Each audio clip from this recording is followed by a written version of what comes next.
have spent my entire life either at the schoolhouse, on the way to the schoolhouse, or talking about what happens in the schoolhouse. Both of my parents were educators.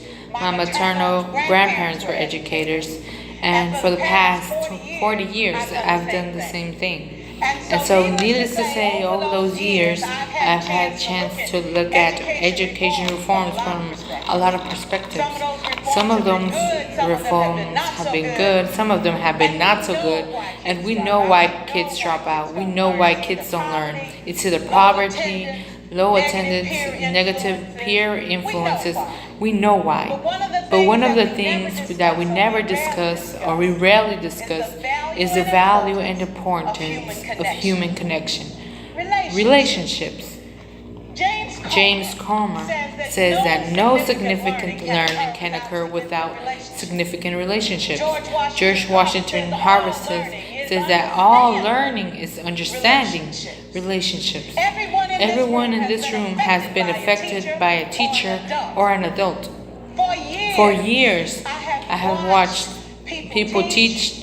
I have looked at the best and have looked at some of the worst. A colleague said to me one time, they don't pay me to like the kids. They pay me to teach a lesson. The kids should learn it. I should teach it. They should learn it. Case closed. Well, I said to her, you know, kids don't learn from people they don't like.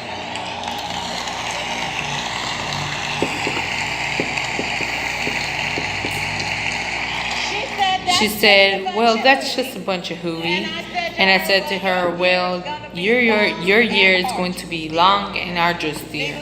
Needless to say, it was. Some people think that you just can either have it in you or you don't. I think Stephen Covey had the right idea. He said you are. Just throw in some simple things, just like seeking first to understand instead of being understood. Simple things like apologize. You ever thought about that? Tell a kid you're sorry, they're shocked.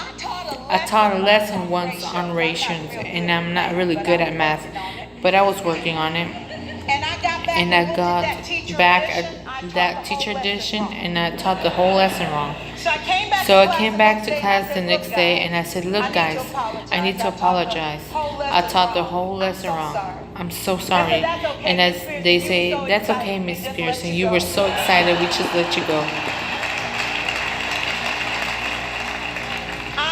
I've had classes that were so low, so academically deficient that I cried. I wondered, how am I going to take this group in 9 months from where they are to where they need to be? And it was difficult. It was awfully hard. How do I raise the self-esteem of a child and its academic achievement at the same time? One year I came up with a great idea. I said to all my students, you were chosen to be in my class because I'm the best teacher and you're the best student. They put us all together so we can show everybody else how to do it. And one of the students said, you really?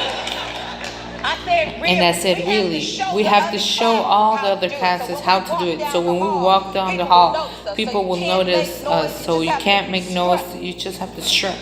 And I gave them a saying, I am somebody. I was somebody when I came, and I will be a better somebody when I leave. I am powerful. I am strong. I deserve the education I get here. I have things to do, people to impress, places to go. And they say, yeah. And you say long enough to it starts to be a part of you.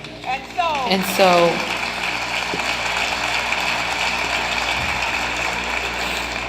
I gave a quiz, 20 questions. Student missed 18. I put a +2 on the paper and a big smiley face.